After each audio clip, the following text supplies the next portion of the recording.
sido testigos de una serie de crueles imágenes en donde un grupo terna fue victimado por un grupo de salvajes. Afortunadamente han sido capturados algunos de ellos, pero en medio de esta ola de delincuencia, una policía que no está siendo bien tratada y, por supuesto, una falta de liderazgo en el sector.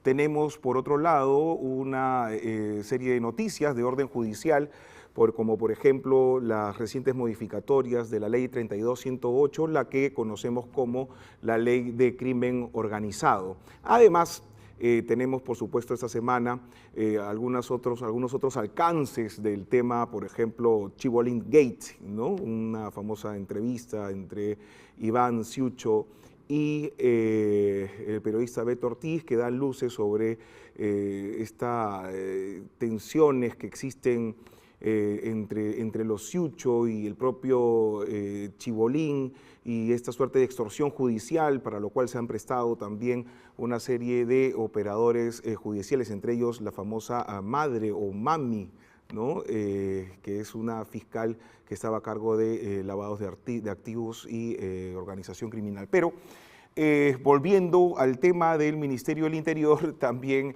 hemos visto que el sector ha patinado a la hora de presentarnos a un señor llamado Iván Quispe Palomino, que no es Víctor Quispe Palomino, el líder en este momento del frente terrorista más activo en la selva del país. Y claro, lo mostraron con bombos y platillos. Sin embargo, parece ser que ni siquiera está inserto en el organigrama, por lo cual nos llama profundamente la atención si es que el señor Santibáñez está haciendo un juego con la población o es que está profundamente desinformado. Respecto de estos temas y otros de la coyuntura nacional y por supuesto la coyuntura judicial, el día de hoy vamos a tener a un extraordinario jurista, un hombre bastante preparado en leyes, pero además un litigante, el doctor Luis Alberto Pacheco Mandujano, además un hombre también ya consolidado en medios de comunicación y que tiene además un poder didáctico enorme para poder explicar lo que está sucediendo en el país a nivel jurídico, pero por supuesto también con una perspectiva política muy interesante. Nos vemos luego de un corte para hablar con el doctor Luis Alberto Pacheco Mandujano. Mi nombre es Renzo Ibáñez y nos vemos aquí en 7 días en 1 hora.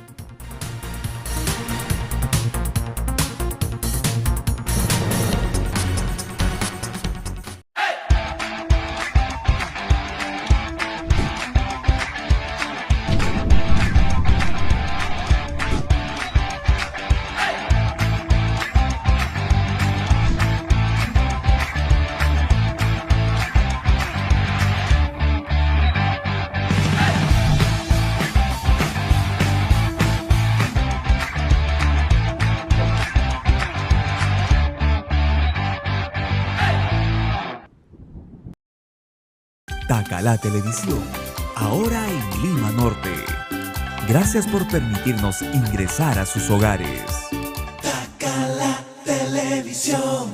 Con una nueva señal. Hola, ¿qué tal? Les saludo a su amiga Kate Candela. No se pierdan la programación de Tacalá Televisión. Y eso, no te pierdas la programación de Tacalá Televisión, una señal diferente. Ahora, Tacalá Televisión, en la ciudad imperial del Cusco. Gracias por permitirnos ingresar a sus hogares con una nueva señal. Tacalá Televisión. Con una nueva señal. ¿Qué tal, mi gente? Les saluda el Tremolí. ¿Qué es la evolución, yo? No se pierdan todos los sábados Tacalá TV. Lo mejor, todos los sábados, lo mejor. No se lo pueden perder, esto lo dice el Trevor, la leyenda. ¿Qué es la evolución, yo? Mi cuerpo lo que pide es bailoteo. Todos los sábados, Tacalá, Tacalá, Tacalá, Tacas. Tacalá Televisión está en Pucallpa, con su programación variada y entretenida. Tacalá Televisión. Con una nueva señal. Tacalá Televisión, una señal diferente. Televisión.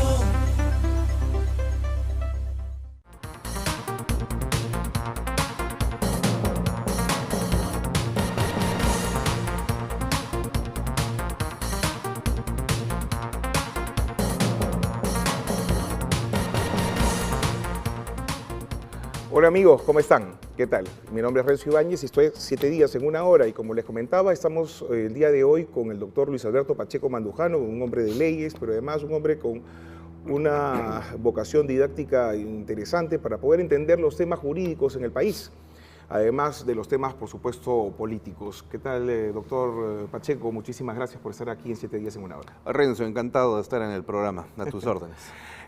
Lo primero que quería preguntarte es que,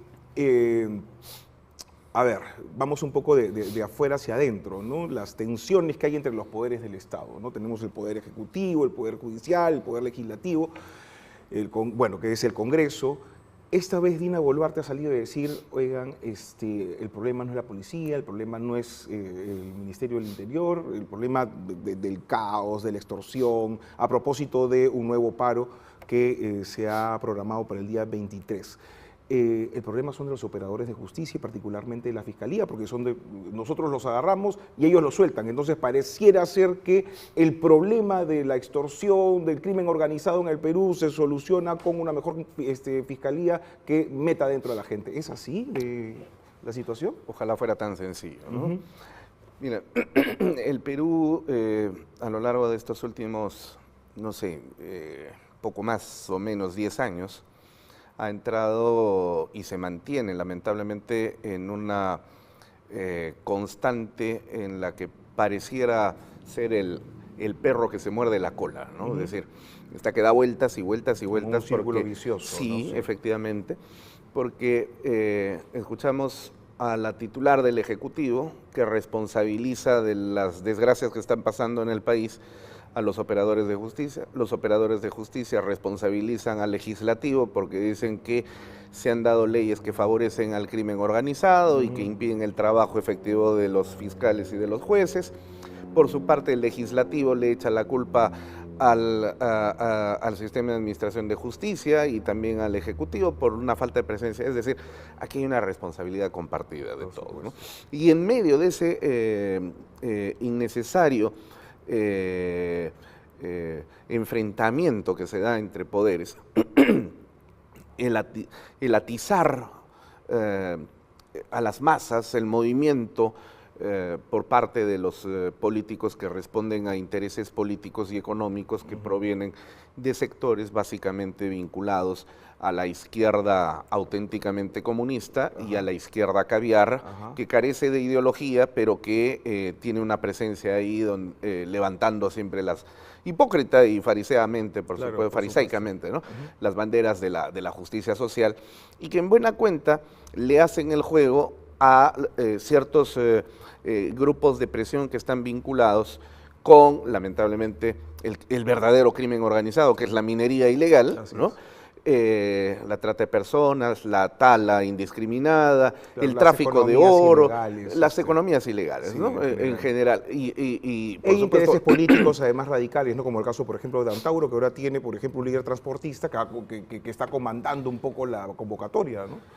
O como ha sucedido, por ejemplo, el día jueves en San Marcos, los estudiantes han tomado el campus universitario y pareciera que son estudiantes universitarios, pero cuando se ven las imágenes se advierte la presencia de gente que no es estudiante universitario, sino son infiltrados políticos.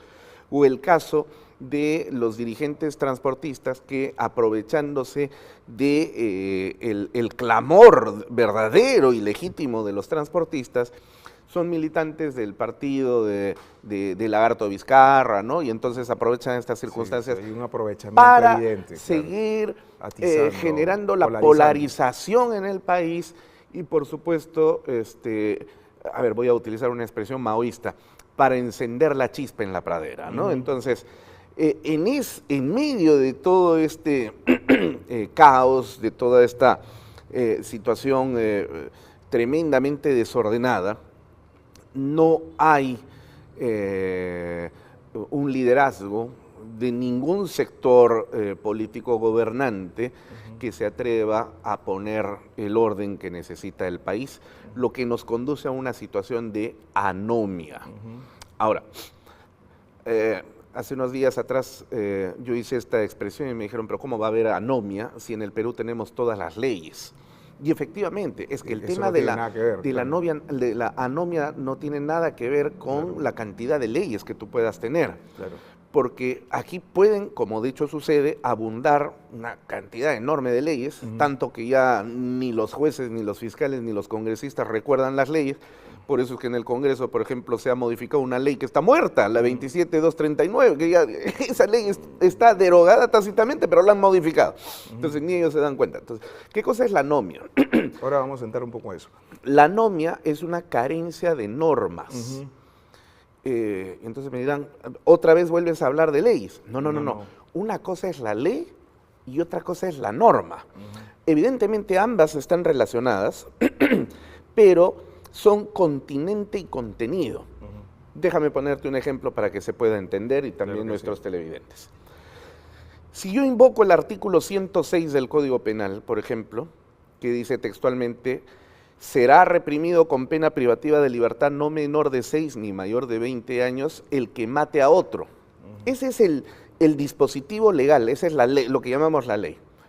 ¿Dónde está la norma ahí? O sea, si yo te digo, el que mata a otro será reprimido con pena privativa de libertad no menor de 6 ni mayor de 20 años, ¿qué te está diciendo ese dispositivo legal? No mates. Que no mates, que no debes. Esa es la norma. Claro. ¿Te das cuenta? Esa es la norma.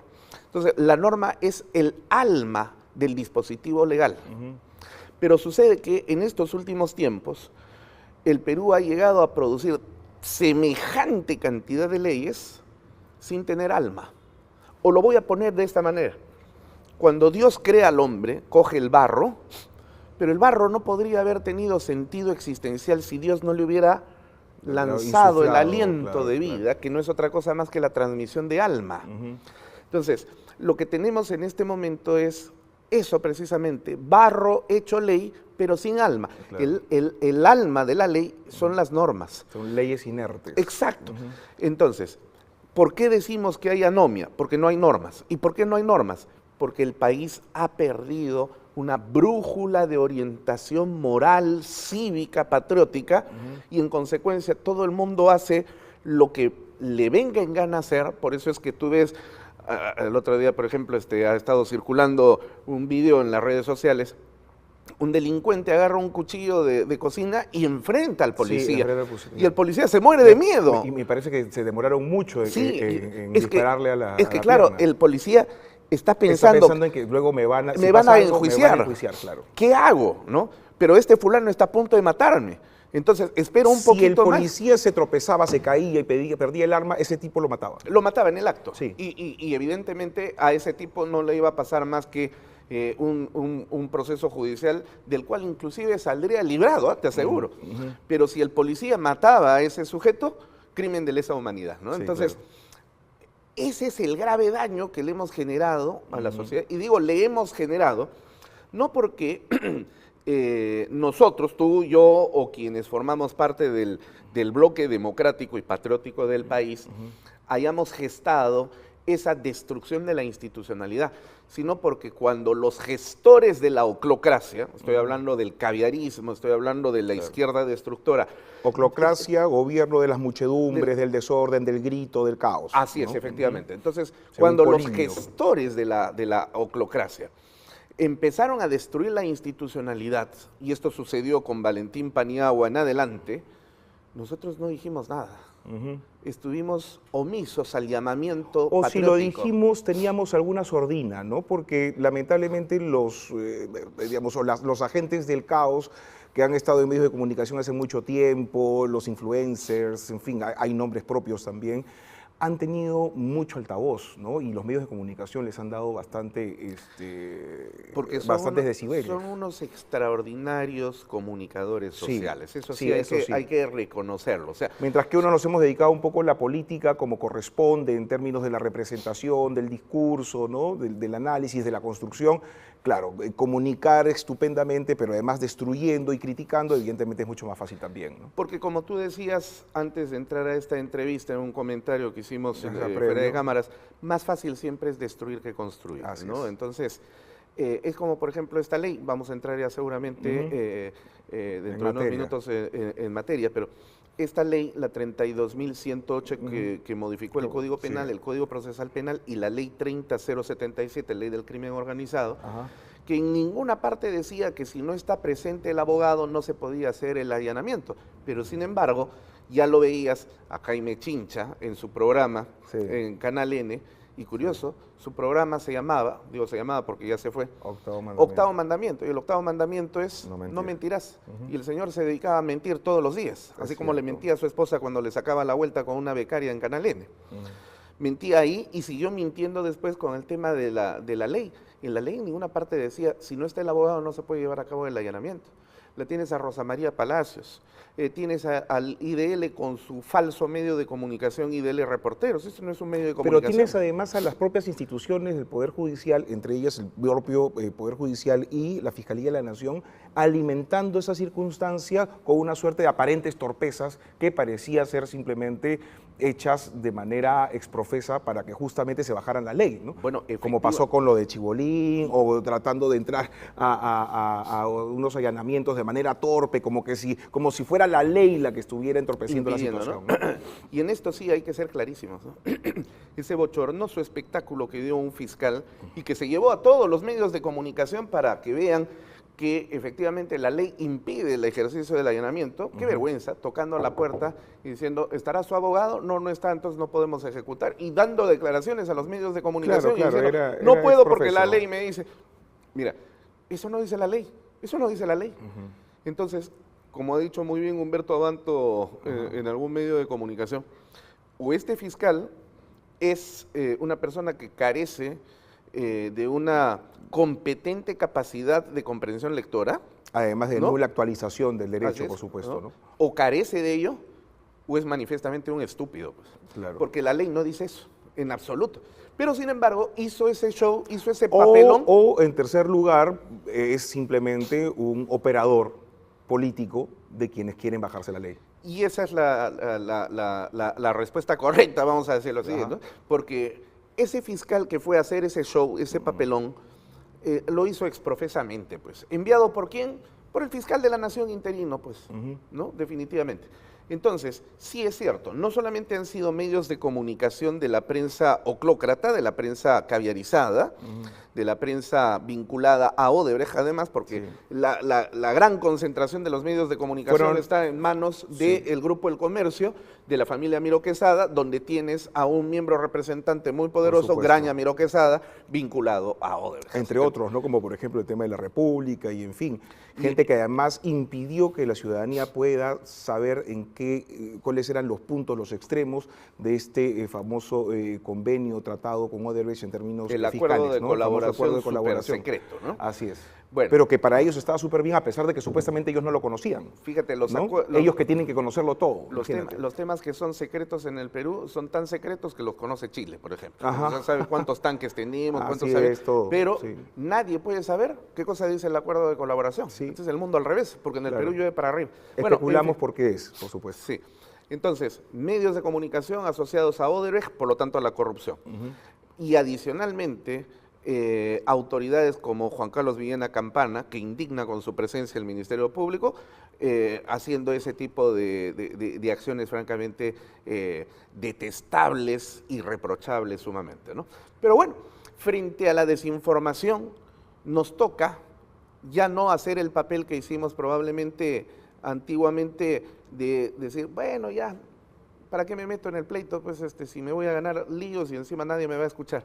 Bueno, precisamente por eso es que estamos viviendo en gran medida estas cuestiones, por no meternos. Muy Claro. bien, ahora sí nos metemos. Así es. Y nos metemos con conocimiento de causa. Y hay que denunciar esta anomia, hay que denunciar este desfase entre la norma, entre lo que debe ser y lo que está pasando lamentablemente, ¿no? Es decir, a ver, finalmente esta anomia pasa también por que todo se ha vuelto relativo y todo se ha vuelto a discutir, ¿no?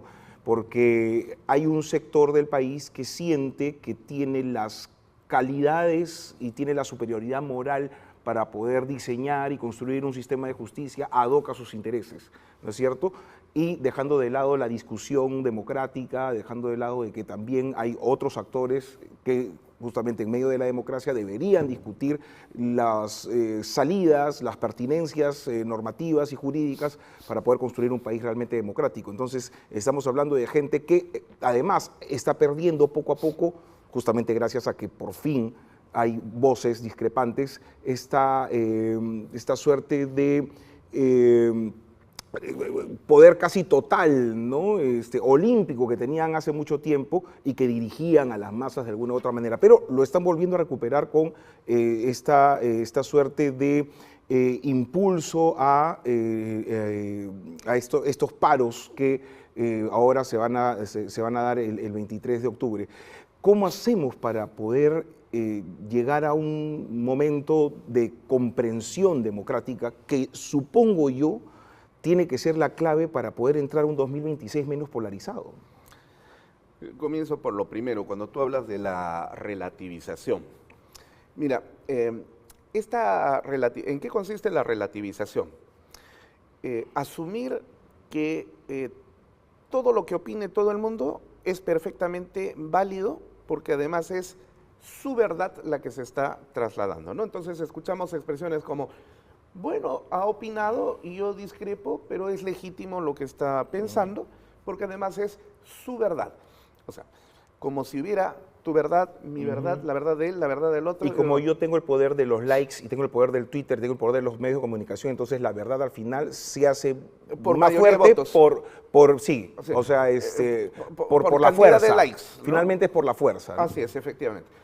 Entonces, esto no es cierto, pues, porque la verdad no emerge de la cantidad de likes que tú puedas recibir cuando lanzas una afirmación en una red social.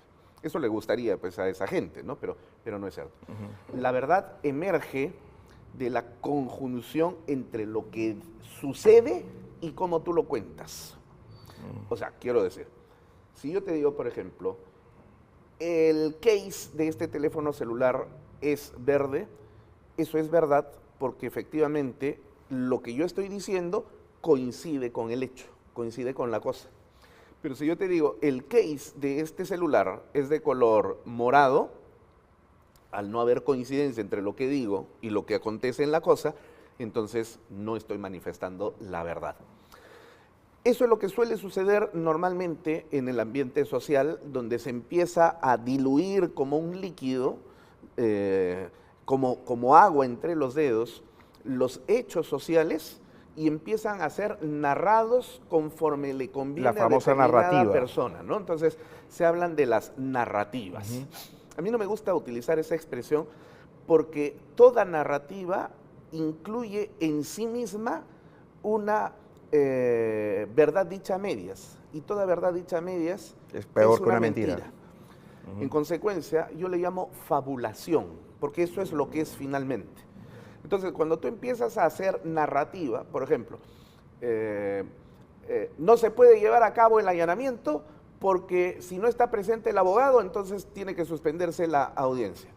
Y tú lanzas esa afirmación y la gente te escucha, y en lugar de ir a la lectura de la ley, lo que hacen es escandalizarse y decir, ¡qué horror! ¿Qué está pasando? Y entonces no solamente te doy like, sino envío, reenvío, y se masifica. Y en un país donde la cultura de la lectura o la cultura de la reflexión teórica es prácticamente una nulidad, entonces tu mentira se termina convirtiendo en una verdad, como tú decías, por fuerza de la imposición. Claro. Y ninguna verdad hecha por fuerza de la imposición es una verdad. Es una mentira disfrazada de verdad. es la técnica que utilizaba Joseph Goebbels, Sí, claro. el gran ministro de propaganda alemán de Hitler, sí. cuando decía, una mentira repetida 1000 veces termina Claro, convirtiéndose en verdad. una verdad. Pero claro, es una verdad, entre comillas, que tiene corta duración. ¿Cómo destruyes esa verdad?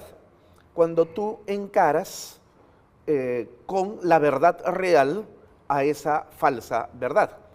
Te voy a volver a poner el ejemplo. Supongamos, yo logro convencerte que el case de este teléfono es de color morado.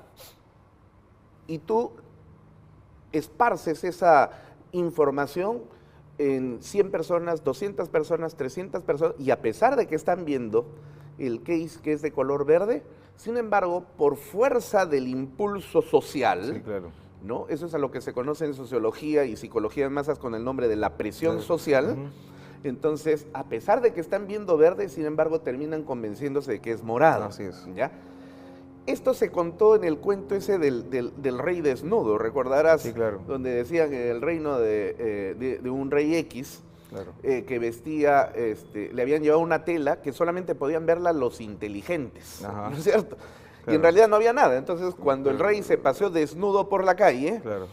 la gente, para pretender no hacer notar que no eran inteligentes, Tenían que decían, decir de que, hoy veo... ¡Uy, qué claro. bello traje! Cuando Claro. el rey estaba calato, Claro, literalmente, claro. hasta que de repente aparece un niño al que no se le puede escapar nada de esta naturaleza, por eso se dice que borrachos y niños nunca Claro, dicen nunca dicen, mentiras. claro. Y ese niño se empieza a reír del rey y le dice, ¿por qué te ríes? Porque estás sin ropa, estás calato. Claro. Entonces, fíjate, y en ese momento toda la gente abre los ojos y dice, pues, efectivamente, y todos se mataron de la risa. Y el rey quedó sumamente avergonzado. Pero no es porque recién se dieron cuenta, todos se daban cuenta, sino que todos entraban a esa comparsa de la presión social. Bastó un niño para destruir toda esa comparsa. Entonces, cuando programas como el tuyo, nosotros agarramos y ponemos la ley en pantalla y empezamos a leerla, y dice, el allanamiento se llevará a cabo con o sin la presencia del allanado, y el registro contará con la presencia obligatoria del defensor público. Si estuviere presente el afectado del allanamiento, podrá convocar a su abogado de libre elección, pero la diligencia no se suspende en ningún caso y éste podrá intervenir cuando llegue en el momento determinado, pero la diligencia va avanzando. Y eso dice textualmente la ley. Y tú la muestras, la lees ante el PUR y la gente dirá, y efectivamente, ¿en qué parte de la ley decía que no se podía llevar el Ahora, allanamiento si no está en- para entrar en materia sobre el tema de la ley, la 32.108, y un poco para acabar la parte política que tiene que ver justamente con el tema de las extorsiones, el crimen y todo lo que está pasando en el Perú, y esta, me parece, desafección o incapacidad, ¿no?, que tiene actualmente el gobierno para poder afrontarlas. Claro, estamos hablando, por ejemplo, de narrativas que son exitosas, por un lado. Estamos hablando de gente que sabe mentir y que por el poder de la influencia lo hace, pero también estamos hablando de una frustración que acompaña todo esto, que es un gobierno que pretende mostrar, por ejemplo, a un señor como el señor Iván Quispe Palomino, como si fuera alguien importantísimo en la trama de los Quispe Palomino, y resulta que no es así, y quedaron con expuestos ante una vergüenza nacional, con lo cual justamente en el momento cuando necesitas que el Ministerio del Interior tenga mayor liderazgo, lo que haces es, con una mentira, evidentemente destruir lo poco, si es que te quedaba justamente algo de legitimidad para poder dirigir el sector. ¿Qué opinas en ese sentido de lo que está pasando con el gobierno de Dina Boluarte y este tipo de cosas que son realmente, desde mi punto de vista, escandalosas? En este comentario tuyo que trae al final una pregunta de varias cuestiones de fondo que hay que desmenuzar, ¿no? Primero, todos los problemas sociales que estamos viviendo... O sea, perdón, pero para, digamos, para cerrar el tema, unos mienten con efectividad y otros mienten sin efectividad. Es decir, estamos en el mundo de la mentira absoluta, ¿no? Solamente que unos con más efectividad que otros. Bueno, es que hay mentirosos profesionales y mentirosos amateurs. Pues. Sí, Ese claro. es el problema, ¿no? Claro. Y parece que el ministro es un Sí, mentiroso amateur. Sí, ¿no? pues. Sí. Debería asistir a las clases de la Universidad Católica. ¿no? Bueno, mi universidad, pero... Con pero la respeto, verdad- por supuesto, por los buenos estudiantes de la universidad, pero hay que reconocer que la universidad pues, ha dejado de ser universidad hace tiempo, ¿no? Lamentablemente. Hay Pero un bueno, sector ahí que resiste, sí. pero... Ahora, regresando nuevamente al tema. Entonces, te decía que todos los problemas que estamos viviendo, y específicamente los problemas de inseguridad ciudadana, que tienen que ver con sicariato, extorsiones y otros delitos de esta naturaleza, son problemas que han emergido no por carencia de leyes o por sobreabundancia de leyes, sino porque en el Perú nosotros padecemos de una dolencia que ya nos lleva varios años, yo decía poco más o menos 10 años atrás. Creo específicamente desde que Alan García dejó de ser presidente de la República. El gobierno central dejó de ser gobierno. Un gobierno es gobierno en la medida en la que diseña e implementa políticas públicas que sean efectivas y eficaces y que son el resultado del conocimiento profundo del Perú, en base, por supuesto, a una cosmovisión política que tú puedas tener, a la que se le llama doctrina o ideología. Pero si tú no tienes ni doctrina ni ideología, no tienes cosmovisión, y si a eso le agregas el hecho de que no conoces el Perú, no conoces sus problemas, ¿qué políticas públicas vas a dar? Totalmente Entonces, de acuerdo. cuando se genera una no presencia del Estado, se produce un espacio vacío. Y hasta por ley física, todos los vacíos tienden a llenarse en un momento determinado. ¿Cómo se llenan esos vacíos frente a la no presencia del poder estatal, del gobierno? Con lo que tenemos, pues, delincuencia, el hacer lo que me da la gana, anomia, entre otros, ¿no es cierto? Entonces, esto va creciendo como una bola de nieve. Y entonces, en un Características momento propias de los estados fallidos, es decir, de los estados que no funcionan como tales. ¿no es Exactamente. cierto? Entonces, cuando ya le explotan en la cara al Estado, solemos responsabilizar y echarle la culpa de estos problemas a lo más fácil que tenemos a la mano. ¡Ah, que los fiscales! ¡Ah, que los jueces! ¡Ah, que la policía! Y sí, hay responsabilidades también en ellos. Pero ojo, pestaña y ceja, Renzo. El sistema de administración de justicia es el último eslabón de una larga cadena donde los problemas han comenzado más allá y que han ido escalando y avanzando hasta llegar acá. El sistema de administración de justicia en última instancia es como un desagüe social, o sea, es el lugar a donde llegan los problemas. ¿El gobierno para qué está? Justamente para o amortiguar los problemas o tender a minimizarlos. Entonces, si tú no tienes políticas públicas de educación, salud, justicia, trabajo, trabajo para los peruanos. Claro. Entonces, empiezas Es a una generar integralidad, estos caos. es una Así integralidad, es. ¿no? Incluso hasta para atender, por ejemplo, a ver, claro, tú puedes tener toda la inteligencia del mundo, pero si tienes una serie de vacíos institucionales en donde, claro, el colegio no está, donde no existe seguridad en las calles, donde lamentablemente el crecimiento económico es endeble o no es suficiente para poder superar las brechas sociales, entonces tienes el camino totalmente minado para que justamente exista el crimen, ¿no? Así es, efectivamente. Entonces se le va abriendo las puertas al crimen y por supuesto también a la corrupción, que es el cáncer social que aqueja al país, ¿no?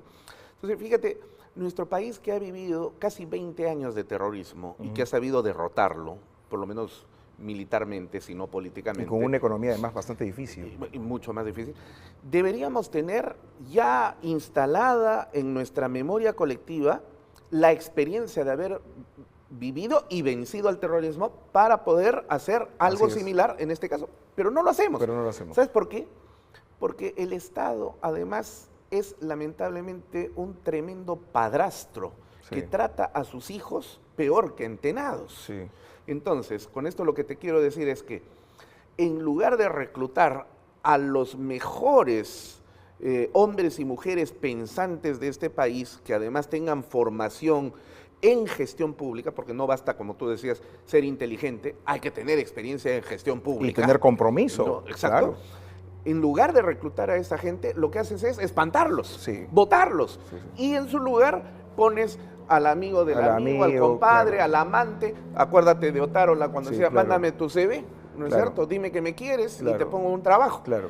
¿No? Entonces ahí tienes pues al perro que se está mordiendo Y la de cola. por Alan sí- García llamaba el perro de la hortela. Claro, y de por sí los burócratas son los más conservadores que hay, porque por lo general lo que hacen es conservar sus puestos de trabajo. Pero encima de eso lo que haces tú es deslegitimar el poder de convocatoria que debería tener un gobierno para poner justamente a los mejores. Entonces estamos en una situación muy complicada. Venimos luego de un corte para conversar ya un poco más sobre los temas jurídicos propiamente concretos, como lo de la ley. Tenemos nueva fiscal de la Nación, ¿no es cierto? Pero parece que no hay muchos cambios. Nueva fiscal solamente de nombre, ¿no es cierto? Nos vemos en un ratito.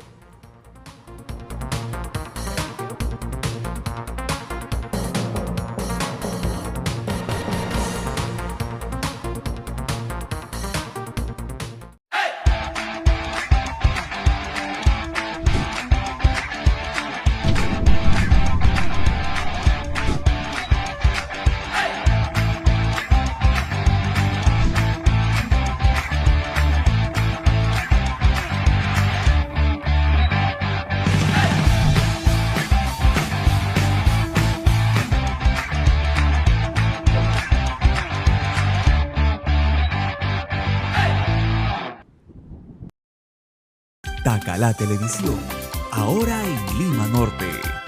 Gracias por permitirnos ingresar a sus hogares. Tacalá Televisión. Con una nueva señal.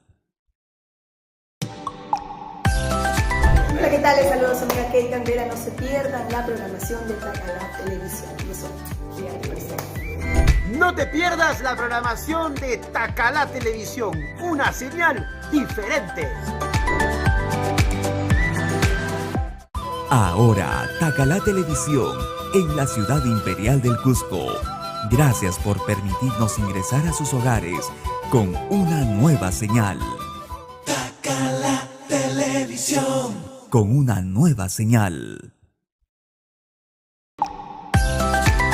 ¿Qué tal mi gente? Les hago el Trebolí. ¿Qué tal la evolución, No se pierdan todos los sábados Tacalá TV. Lo mejor, todos los sábados, lo mejor. No se lo pueden perder, esto lo dice el Trevor, la leyenda. ¿Qué tal la evolución, Joe? Mi cuerpo lo que pide es bailoteo. Todos los sábados, Tacalá, Tacalá, Tacalá, Tatas. Tacalá Televisión está en Pucallpa, con su programación variada y entretenida. Tacalá Televisión. Con una nueva señal. Tacalá Televisión, una señal diferente.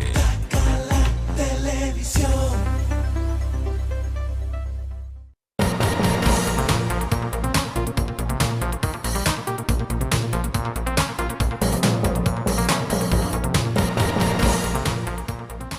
Hola amigos, ¿cómo están? Mi nombre es Renzo Ibáñez y aquí estamos en 7 días en una hora. Y como estábamos comentando con el doctor Luis Alberto Pacheco Mandujano sobre los temas que atañen no solamente a la coyuntura, sino a la profundidad del país, ¿no? Esta anomia, esta desinstitucionalización, esta informalidad de la política que impera lamentablemente en el Perú, y producto de eso lo que existe en este momento pues, es una suerte de estabilidad precaria, producto por supuesto de intereses particulares, pero no de intereses nacionales. Me refiero, por ejemplo, a la estabilidad que le provee el Congreso de la República a Dina Boluarte, y a su vez esta suerte de entendimiento tácito que tiene Dina Boluarte con el Congreso a partir de lo que yo llamo el presidente de facto del Perú, que es el señor César Acuña, por ejemplo, a través de su bancada, y el enorme poder e influencia que tiene en el Estado en este momento, que ojalá pueda ser evidenciado y por lo menos castigado electoralmente el año 2026, ¿no? Porque este señor César Acuña parece que no le pasara absolutamente nada y maneja los hilos del poder hace muchísimos años. Antes de entrar en los temas particulares, ¿qué opinas de esta suerte de estabilidad precaria a través de intereses particulares, pero sobre todo del presidente de facto que tenemos en el Perú en este momento, que se llama César Acuña? ¿Estás de acuerdo con eso? Sí, pero inclusive voy más allá. Yo creo que en el Perú tenemos en este momento un triunvirato. Ok. Pero no es precisamente el triunvirato napoleónico de 1797, ajá, ojalá lo fuera, ¿no? Claro, pero no. Claro. O el romano. Claro, tenemos al Chato, ¿no? Pero claro. Napoleón era Chato, claro. Pero Napoleón tenía una inteligencia, pues, que diferenciaba el significado de lo que significa ser alto respecto de ser grande. Claro, ¿no? claro. Hay una diferencia tremenda. Entonces, Napoleón era grande, sí, ¿no? No era alto, pero era grande. Aquí nosotros tenemos un Chato, al que tú has hecho referencia, que ni grande, ni chato moral y cognitivamente, porque es lo que es, ¿no? ¿Para qué voy a utilizar ya más lo que es un trepador, ¿no? Sí. Sí, bueno, tiene una habilidad tremenda para ello, ¿no? Sí. Pero además, yo creo que también participa en las tomas de decisiones gubernamentales Vladimir Cerrón. Ya. ¿No? Entonces, Dina Boluarte, que está en modo Botox en este momento, ¿no? Sí, pues parece lamentable, ¿no? Sí, lamentable. Tremendamente lamentable, sí. ¿No? Ya ni siquiera está tomando decisiones, ¿no? Las decisiones las está tomando Gustavo Adriancén, y mal, dicho sea de paso. Además declara pésimo, ¿no? Pésimo con una serie de cosas ilógicas. Personalmente, para mí es una tremenda tristeza lo que... Sí, a mí me parecía muy interesante. Al principio, además tenía mucha fuerza, mucho empuje, mucha personalidad. Entendió que los caviares estaban por todos lados y tenía que haber un paralelo ahí, pero después se fue desfigurando. Me parece que bueno, no está haciendo los mejores esfuerzos. Déjame decirte que además yo conozco personalmente a Gustavo, es amigo personal, o por lo menos lo éramos, porque ya públicamente yo he roto con él, porque he trabajado con él, ¿no? Y hemos compartido muchas veces en diversos espacios. Y Gustavo es la persona que cuando fue llevada al premierato, yo fui uno de los que, si no lo defendí, por lo menos pedí que se le diera el tiempo suficiente como para poder demostrar una gracia, sus calidades, ¿no? por Un periodo supuesto, de gracia. claro. Porque como tú recuerdas, cuando él fue embajador del Perú en la OEA, él enfrentó con energía a la señora Gloria Cano, que es defensora de terroristas desde la PRODE, cuando llevó a las supuestas víctimas del genocidio, ¿cómo le llamaron? El genocidio étnico que Dina había implementado cuando se levantaron violentistamente en el sur del Perú, ¿no? Y allá pretendieron en los Estados Unidos... Afectando infraestructura productiva del país. Quemando policías, matando... Claro. Pero de eso nadie dice nada. Y pretendieron presentar al Perú como un país donde estaba gobernando pues una dictadura. Y Gustavo Adriancén fue una persona enérgica, ¿no? Porque él es un anticomunista intransigente. Okay. Quizás eso nos unía en lo fundamental. Pero ya en la medida en la que ha ido pasando el tiempo, como tú dices, escucharle hablar ya con incoherencias, sí, claro, alejado de la realidad. Alejado de la realidad. Completa y absolutamente, sin capacidad de tomas de decisiones efectivas. Por ejemplo, ¿qué gana él manteniendo a Quero en el Ministerio de Educación? Además, un tipo también totalmente desatinado, haciendo arengas totalmente sin ningún tipo de ubicación. Cuando pasó esto de lo del profesor, lamentable, ¿no? El asesinato de este señor en un colegio. Él pensaba que estaba en un mitin sindicalista, ¿no? Sí. Pero imagínate, eso es lo menos. O sea, lo más profundo del problema del Ministerio de Educación, a lo que tienes que unir el tema de que cuando se dieron estas violaciones de las niñas en la selva peruana... Lo quiso tomar como una cuestión cultural. ¿no? Entonces, esto te revela justamente lo que conversábamos hace un rato. Mientras los mejores hijos de la patria son expectorados por el propio Estado, esos espacios se llenan precisamente por asémilas de esta naturaleza. Sí, claro. O sea, a esta gente ya se les acabó, por lo menos en el caso de Juan José Santibáñez, que también me pareció que inició muy bien, pero bueno, creo que ya no le queda ninguna gasolina. No, ya se le acabó la gasolina. Sí, se le acabó la sí, gasolina. sí. No, esto me hace acordar a esa propaganda de una pila que había del Duracell, tamborcito, claro, ¿no? claro, Entonces claro, ya sí, se le acabó ya la pila. Se le acabó la pila, sí. Igual en el caso de Adriansen, que ya bueno, se supone que, a ver, los primeros ministros o los premieres son una suerte de fusibles, pero cuando el fusible está quemado, tienes que cambiarlo. Tiene que cambiarlo. Y es evidente que la cosa no está bien ahí. Y ¿no? cuando el fusible funciona muy bien, hay que mantenerlo. Hago referencia... Y los salvatajes, por ejemplo, a Petroperú, en el caso, por ejemplo, del ministro Arista, ¿no? Entonces, es una cosa de locos. Entonces, por ejemplo, el caso del anterior canciller, de Javier González Olaechea, un hombre que estaba conduciendo muy bien el tema de la política Algunos lo criticaron de repente extranjera. por ser poco diplomático, pero probablemente era el momento. A ver, es que, ¿sabes qué pasa? Nosotros tenemos, como peruanos, esto te lo digo, en comparación con la diplomacia que se ve en otros países, ¿no? La diplomacia no tiene por qué ser farisaica, ni tampoco ramplona, ni mucho menos tiene que ser cobarde. Y nosotros identificamos diplomacia con cobardía, ¿no? Es decir, dorar la pastilla, edulcorar las palabras, pero expresando un temor reverencial para que no se molesten, ¿no? Entonces, eso no es diplomacia, pues. Entonces, a veces hay que levantar la voz, a veces, o sea, no gritar, sino ser enérgico, quiero decir.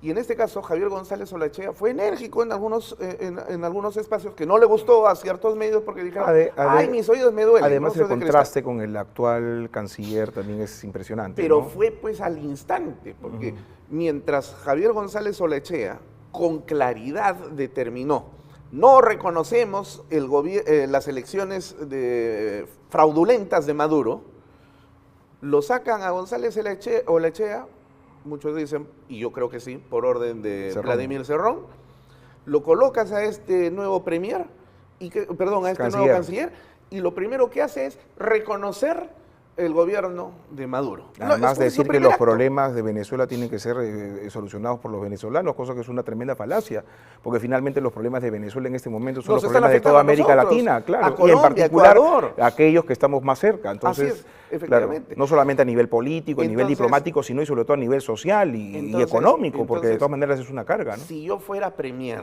y a mí me dijeran, tienes que mantener eso, oye, pero este fulano me está incendiando el barco, ¿cómo lo voy a mantener? No, pero tienes que mantenerlo.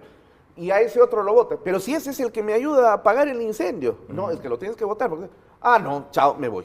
Sí. Porque no se puede, pues. Claro. Entonces, ¿qué cosa es lo que está defendiendo en este momento Gustavo? Y lamento tener que decirlo, está defendiendo su sueldo, pues. Sí, pues. Y cuando uno defiende el sueldo, ya no es un gestor público. Pues. No solo eres un gestor público, sino además dejas de hacer política con P mayúscula para hacer politiquería, porque lo que quieres es justamente estabilidad para mantenerte, que es lo que está pasando también con el ministro de Educación, con el ministro de Economía, con el ministro del Interior. Así es. ¿no? Entonces, la situación está complicada y lo que hace es, además, darle mucho más leña al fuego cuando tenemos a portas un nuevo paro nacional que ya no es el paro con una agenda definida como lo fueron los anteriores paros, que era por la extorsión, por el sicariato, por la inseguridad. Para que se vayan todos. Ahora es para que se vayan todos, es decir, la agenda se ha multiplicado y eso es muy peligroso. Ya es una agenda política. Porque ¿no? además legitima a los radicales y sobre todo a los sectores antilimeños en el caso de los de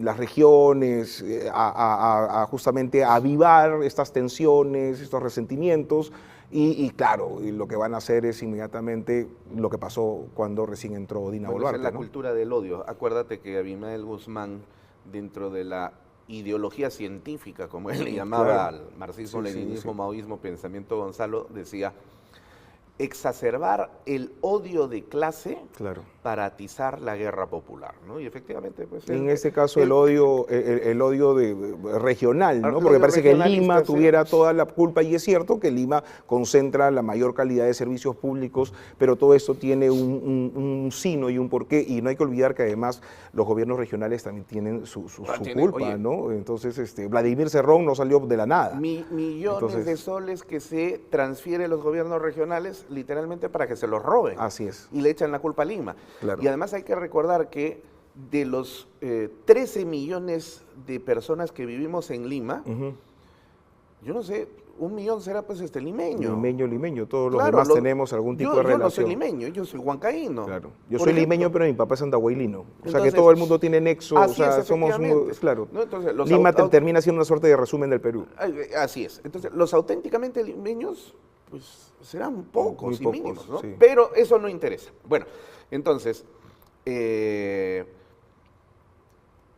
Gustavo Adriansen, decíamos, ya renunció a hacer política, y aquí ya ni siquiera hay miopía política, sino ceguera absoluta. Sí. Porque te están gestando una azonada en tus narices con este paro que se viene, No, es muy peligroso, ¿ah? con Lo la del toma 23 de, es muy de- peligroso. de San Marcos, que es el anuncio, lo que Ajá. pasó el día jueves en la noche, es un anuncio de lo que se va a venir, y aquí van a querer buscar nuevamente a su Inti, su Brian, para nuevamente volver a generar esa sensación de ingobernabilidad que amerita un cambio presidencial, ¿no? Eso es lo que están buscando a final de cuentas. Acelerar el proceso electoral, porque en medio de toda esta batahola que estamos viviendo, generada precisamente por ellos, porque no hay que olvidar algo importante, Renzo. El gobierno que nosotros tenemos es el gobierno que ellos eligieron.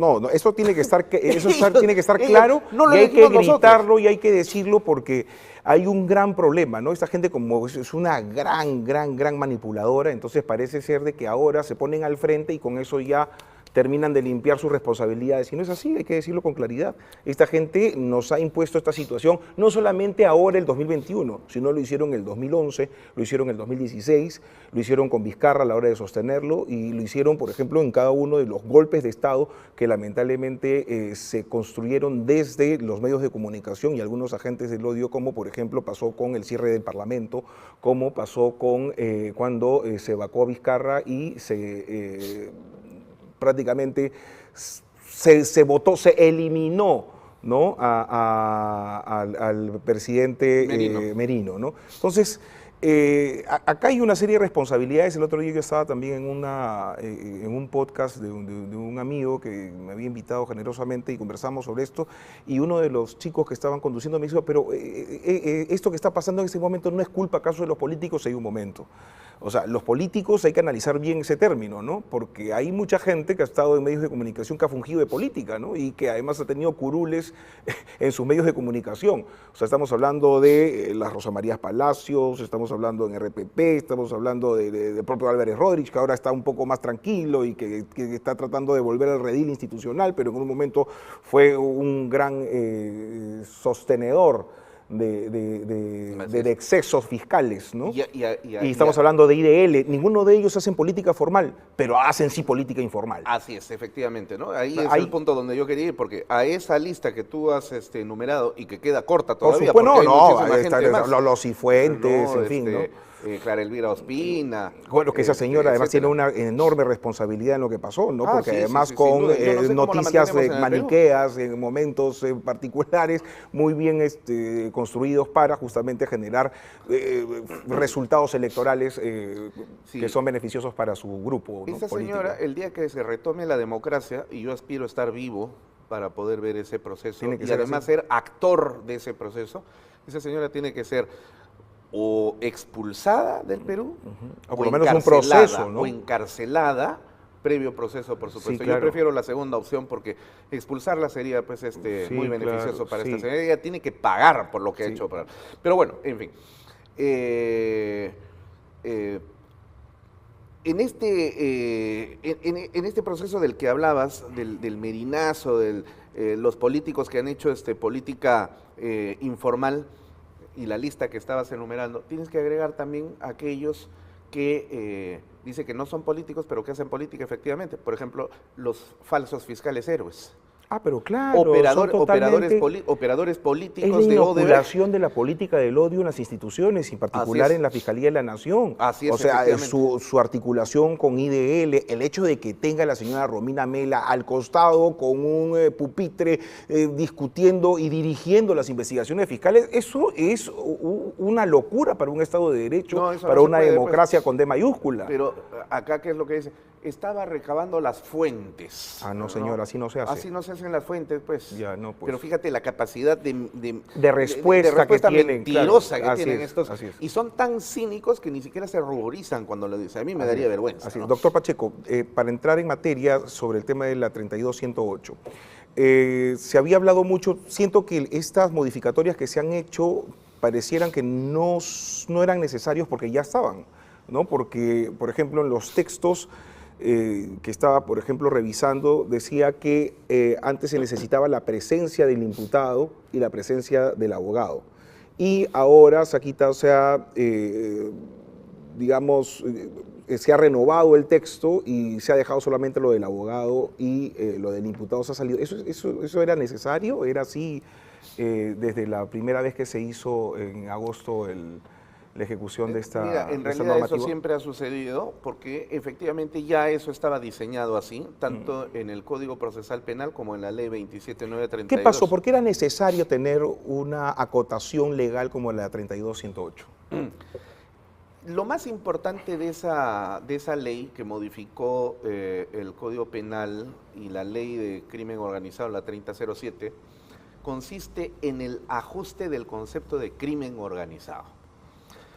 Porque como estaba redactada la definición de crimen organizado, tenías tú un cajón desastre donde podías encontrar cualquier cosa y a cualquier cosa llamarle crimen organizado. Por ejemplo, PPK, su secretaria y su chofer, crimen organizado. No, pues, claro. Eso no es crimen organizado, pues. ¿Y por qué se permitía ese tipo de cosas? Porque la definición era tan muy laxa que ahí entraba, falta una persona aquí, el camarógrafo entra con nosotros y ya somos crimen organizado. Y te tienen así 36 meses. Porque la definición decía simple y llanamente, se considera organización criminal a una asociación de 3 o más personas que con permanencia en el tiempo y distribución de roles se dedican a las actividades ilegales. Entonces, con esa definición, cualquier cosa pasaba, pues. Y por eso es que esta ley de crimen organizado, la 3007, conjuntamente con el artículo 317 del Código Penal, fue utilizada a través de la judicialización de la política y la politización de la justicia, porque el día de hoy la política, que normalmente tenía sus espacios en ambientes como estos, de debate y de reflexión, de diatriba, de dialéctica, ahora la política se ha trasladado a los escenarios judiciales delante de un juez. Entonces, si antes te mandaban a la policía o el ejército para hacer persecución política, hoy día te mandan a fiscales y a jueces. Entonces, esta ley de crimen organizado no fue utilizada para perseguir el auténtico y verdadero crimen organizado, sino para desmantelar el sistema político en el Perú. Claro, usando la fiscalía como arma politiquera contra los enemigos de un sector de la política, que son los caviares. Gracias al control que tomó de la fiscalía Gustavo Gorriti IDL. IDL por gestión de Pablo Sánchez. Porque no solamente los ha tomado de manera operativa, sino también de manera cultural o instructiva, si se quiere, porque también había dentro de IDL eran los que daban ciertos parámetros a los fiscales, me parece que los preparaban también, ¿no es cierto? También con justicia viva, creo que sí. Procesos sí. de capacitación. Sí, yo he capacitación. sido director de la Escuela del Ministerio Público. Durante mi gestión prohibí, pero yo sí vi que antes de mí y después de mí se llevan a cabo acciones de esa naturaleza. Así que entonces que no nos vengan a contar el cuento. Claro. Ahora bien. No es casualidad que suelten a los delincuentes. La ley 32.108 lo que hace es ajustar esa definición. Entonces, ¿qué es crimen organizado? Crimen organizado es lo que la Convención de Palermo ha establecido y que aquí en el Perú ya se había recogido en el Acuerdo Plenario 8/2019 en su fundamento jurídico 18. Fíjate, estamos hablando del 2019. ¿Cómo se define a una organización criminal? es una organización, una asociación de 3 o más personas que tiene una estructura más o menos compleja, con repartición de roles. Con permanencia en el tiempo. Con permanencia en el tiempo, que tienen una gran capacidad operativa. Sí, porque, y que además tiene que acreditar dineros, ¿no es cierto? Claro, es que es una empresa del crimen, Así pues. es. Entonces, para poder movilizar la droga, por ejemplo, en containers, todo eso cuesta. Eso es capacidad operativa. Entonces, dime, PPK, su chofer y su secretaria, ¿qué capacidad operativa tiene? Y bajo ese esquema todo sería finalmente crimen organizado. ¿no? Entonces ya se va poniendo los límites. Esto es crimen organizado. Segundo elemento, ¿no?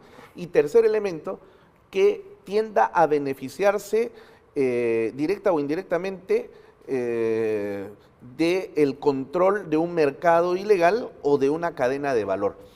Eso lo dice la Convención de Palermo.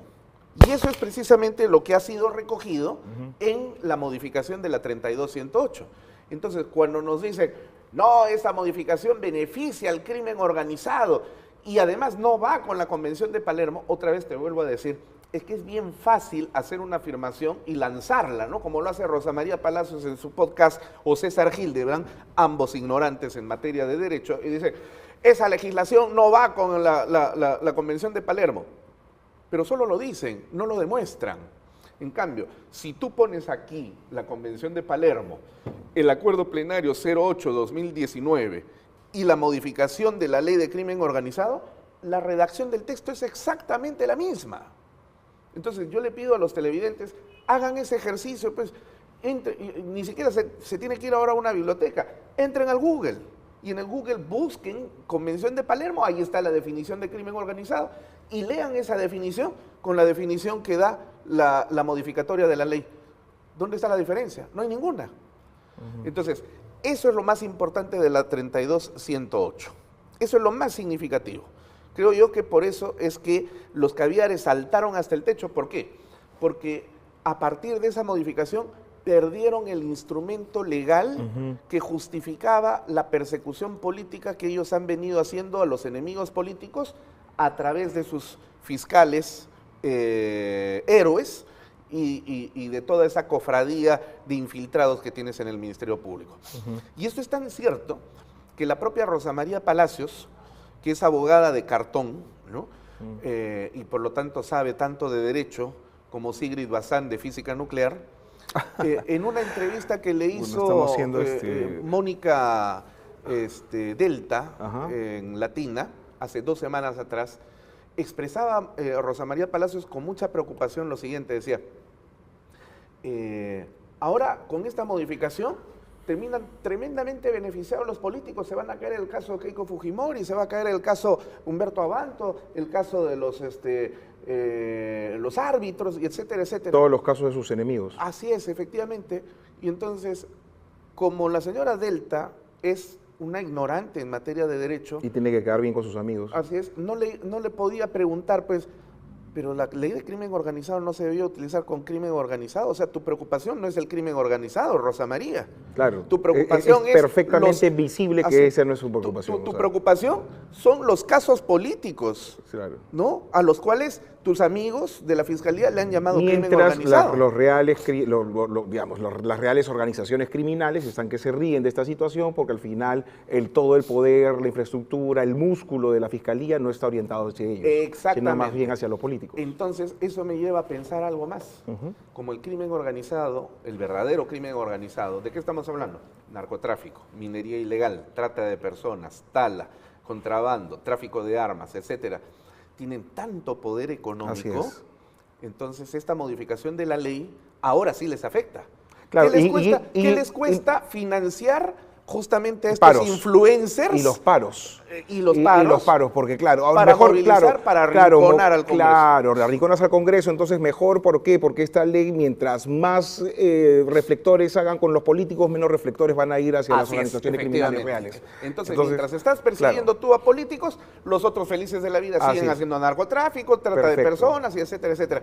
Entonces, no me sorprendería que ellos estén financiando no solamente el paro, sino a todos estos influencers de la televisión que se llenan la boca diciendo mentiras, que la ley beneficia y beneficia y beneficia, pero no te lo demuestra. Doctor Pacheco, para terminar, hay una modificatoria a propósito de la investigación, en donde la Fiscalía antes incluso podía agarrar un tema y se lo metía a la sede fiscal y al final nadie podía intervenir, por lo menos en la parte preliminar. La policía ahora parece que va a tener una preponderancia en la investigación como antes era. ¿Qué opinas tú de esta modificatoria? ¿Si era necesaria? ¿De repente te parece un poco compleja? Porque algunos dicen, por ejemplo, que en la parte operativa va a ser, porque vamos a tener que, por ejemplo, reasistir, darle un mejores condiciones a los policías para que puedan nuevamente aprender sobre esta situación. A ver, yo le he escuchado al doctor Jorge Chávez Cotrina, a quien yo respeté, y lo digo en pasado. Que está furibundo, ¿no?, con el tema, en los dos casos, del crimen organizado y este de aquí. Él era, solía ser, por lo menos, una persona muy ecuánime y además sumamente Sí, yo recuerdo, objetiva. claro. Sí. Pero porque más está en estos años. Además, ¿no?, él es coordinador, fiscal superior, coordinador nacional de crimen organizado, que yo recuerdo desde la época de Gladys Echaíz. Imagínate, claro. ¿No? O sea, ya vamos por los 14 años, claro, por lo menos. Claro, años. Entonces, sí. Él debe ser uno de los hombres que más conozca sobre este tema. Por lo tanto, me sorprende profundamente sus declaraciones distorsionadoras de la realidad. A lo que se debe sumar el hecho de que en estos últimos tiempos se ha dedicado a hacer lo que el titular de la Fiscalía de la Nación le dice que haga. Entonces esto me recuerda a Groucho Marx. Claro. Señores, estos son mis principios, pero claro, si no les gusta, no se preocupen, tengo otros. ¿No? Y eso es lo que lamentablemente está haciendo Chávez Cotrina. Y entonces, ¿por qué digo esto? Porque sale a reclamar por la ley de crimen organizado y dice, esto favorece a los delincuentes de crimen organizado. Y no es cierto. Pero no solamente eso, sino que ahora dice que esta ley, la 32-130, que le devuelve, entre comillas, le devuelve la facultad de investigación a la policía. Atenta contra el mandato constitucional que le otorga al Ministerio Público de conducir la investigación. Y eso es completamente falso. Quienes litigamos sabemos perfectamente que con Código de Procedimientos Penales y con Código Procesal Penal, la policía siempre ha investigado. Aquí no hay absolutamente nada novedoso, nada. Entonces, ¿qué era lo que había que ajustar? Y a esto se suma, ahorita para responderte, y lamento profundamente que una fiscal, también una mujer ecuánime, cuerda, inteligente como Catherine Borrero Soto, hoy día presidente de la Junta de Fiscales Provinciales de Lima Centro, se haya juntado con sus pares para querer emitir un comunicado que el fiscal de la Nación ha terminado desautorizando, donde decía, nos hemos reunido los fiscales provinciales de Lima Centro y hemos acordado, después del análisis de la ley, no acatarla y seguir el mandato constitucional del artículo 159 que le otorga las facultades de investigación al fiscal y no al policía. Muy bien, el fiscal de la Nación se avergonzó tanto, hasta bien a campana se avergonzó, y eso ya es decir bastante, porque ese señor no tiene capacidad de vergüenza. No, claro. Pero hasta esto le hizo ruborizar y prohibió ese comunicado. Pero hay que aclararle a Catherine Borrero lo siguiente. El artículo 159 de la Constitución, inciso 4, dice, corresponde al Ministerio Público conducir desde su inicio la investigación del delito. Ojo, eso está clarísimo. Conducir la investigación del delito desde su inicio. Pero a su turno, el artículo 166 de la Constitución dice que la policía previene e investiga el delito. Fíjate, mientras la policía investiga, el Ministerio Público conduce. Esta ley está diciendo lo que dice la Constitución, que el policía investiga y el Ministerio Público conduce jurídicamente. ¿Dónde está la inconstitucionalidad de la ley? Si eso es lo que dice la Constitución. Entonces, mienten.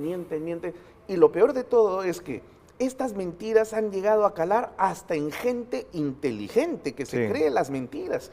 Porque Catherine Borrero es una mujer inteligente, pero se creyó la mentira y sale a hacer este papelón de Figuretti. Chávez Cotrina es un hombre inteligente y se come el cuento y aparece diciendo mentiras. Entonces, por Dios. Bueno, la mentira parece que ronda demasiado por el Perú, creo que desde hace muchísimo tiempo, pero esperemos que Pero las se ha cosas... institucionalizado. Sí, Ya el día de hoy lamentablemente. nosotros vivimos en el reino de la mentira. El problema es que cuando todos mienten, ya la gente no le cree absolutamente a nada. O le cree solamente a la amenaza y le cree, por supuesto, el miedo, que es lo Así que es. probablemente pueda suceder el año 2026 con un país polarizado y con gente que está dispuesta incluso a matar a su hermano, como por ejemplo el señor Antauro. Pero esperemos que esto no suceda. Muchas gracias, doctor Pacheco, por esta tremenda clase de ciencias jurídicas y de política. Al contrario, muchas gracias a ti, Renzo, por la invitación y bueno, ha sido un placer. Espero haber podido contribuir con el Por programa. supuesto que sí. Queridos amigos, muchísimas gracias. Esto ha sido 7 días en una hora. Mi nombre es Renzo Ibáñez y hoy estuvimos con el doctor Luis Alberto Pacheco Mandujano, experto en leyes, pero además un hombre con sapiencia política también. Un abrazo para todos, nos vemos la próxima semana. Muchas gracias.